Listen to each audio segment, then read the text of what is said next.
Hey y'all, I'm under my 2001 Ram 2500 shop truck trying to figure out why the steering's a little goofy. There's a lower ball joint, yum. How about an upper ball joint, sexy. Outer tie rod in, she gone. Inner, she gone. Idler, she gone. Pitman arm, she gone. How about that other lower ball joint? Oh, how about that upper? Cool. You ready for this? You ready? Hello everyone and welcome to Murphy's Law Garage. Today we give some much needed love to the shop truck.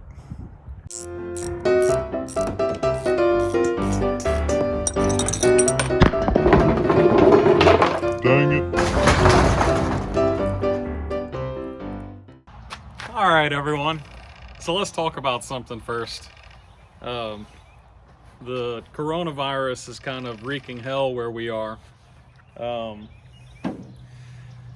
We live in South Louisiana. We're about 40 minutes from New Orleans, which is a hot spot here. Louisiana has one of the highest growing rates of the coronavirus. We can't get out and do much. It was very difficult for me to get here. Yes, that is a woodpecker you hear in the background. How many YouTube videos have you watched and heard a woodpecker pecking in the background?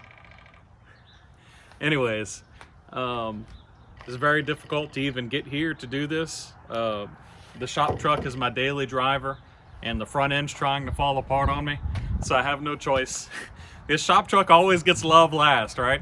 The shop truck is an embarrassment at this point. It needs so much work, so we're gonna go ahead and get some of that done today.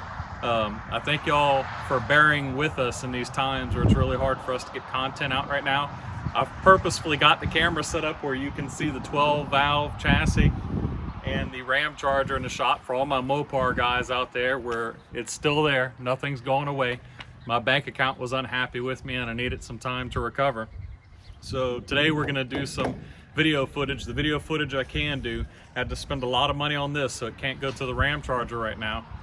Ram Charger does not get one completed if JB can't drive something to the Ram Charger to fix it. So y'all stick with me. We're gonna go ahead and get the 24 valve all straightened out so that I can safely drive back and forth to work, which they have us working 6 days a week right now.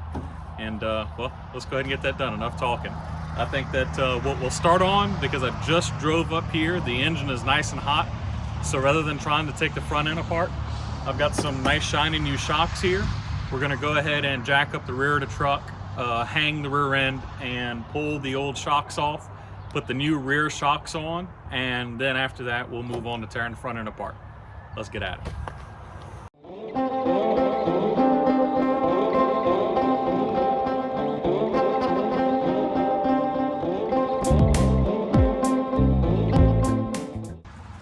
All right, whereas I certainly don't plan to call this a how-to video, we can still talk about it. Here's one shock. There's the other shock. And they're held in by 2 bolts on this truck, right here and one up there. So same for the other side, obviously. Let me go ahead and get these pulled out, and you'll probably see me just go ahead and whack the new ones in right as soon as these come out in the video.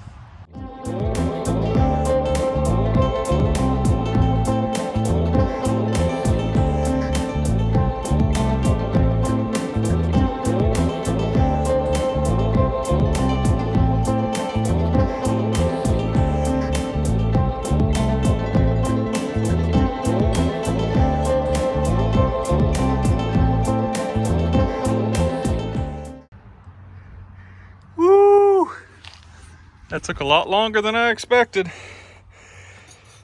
Would you believe me if I told you 278,000 miles? They're original. Look at that. Look at the difference in length. I pushed this one in and, well, it didn't come back. Kind of a theme here. This one does come back, but it pushes down very easy and very slowly returns. So I'd say those are garbage. Well, anyways, hopefully the motor's cooled down by now.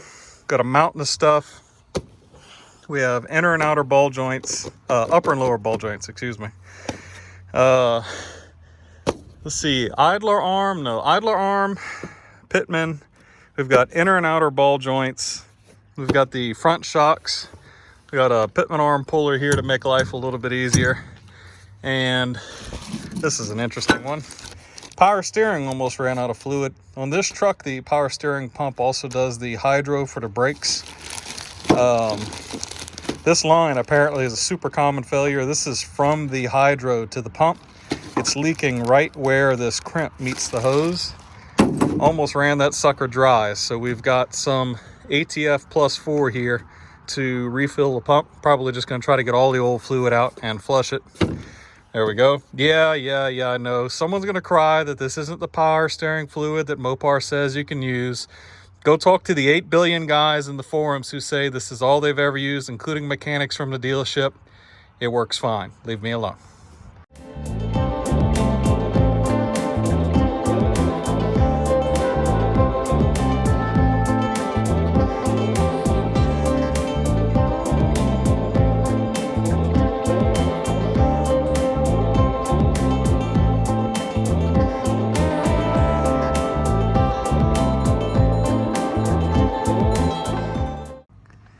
Alright, so fast forward a few minutes. I saved you some time watching me do some silly things, but we need to get all of these ball joints and tie rods, inner and outer, out.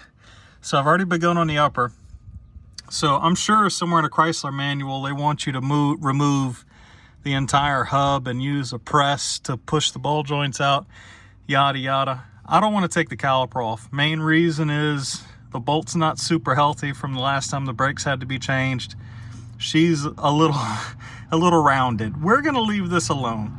It looks as if I should be able to pop these ball joints one at a time and then get the ball joints back in one at a time.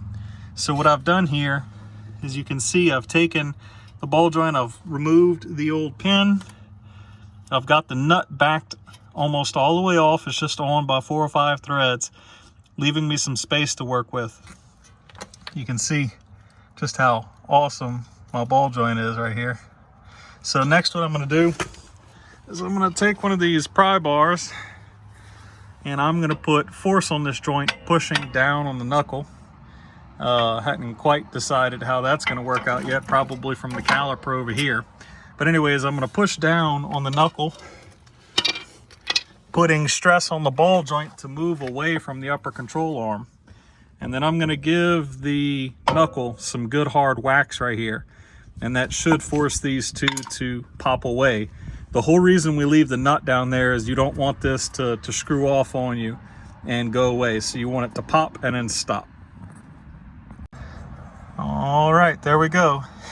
Classy. 2 solid wax, and I was prying right here to the bottom of the control arm to the top of the caliper, 2 solid wax. And these two have separated. Let me go ahead and get this unbolted.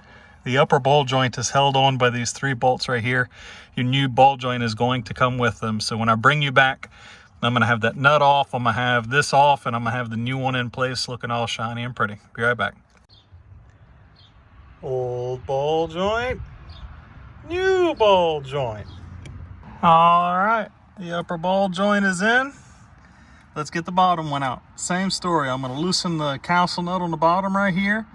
I'm going to give her some good hard wax with tension, and it should just pop out, and I'm going to unbolt it and bring you back. Old lower ball joint, new lower ball joint. All right, I've got the ball joints done, so I've moved on to the front shocks. Old one, new one. Now this only has about 5,000 to 8,000 miles on it, and it has failed already right here. The bushing slipped sideways out of the metal sleeve that holds this in here because this never quite fit tight. And you can see that this one is a good bit wider than the other and fits that hole a lot better. What happened here is someone at the Portstar store gave me the wrong part, or the wrong part was listed for the truck originally. So wrong, right, let's stick the right one in the hole. All right, new struts in, upper and lower ball joint. You can see here I've got the outer tie rod loose, I've got the inner tie rod loose, tie rod end.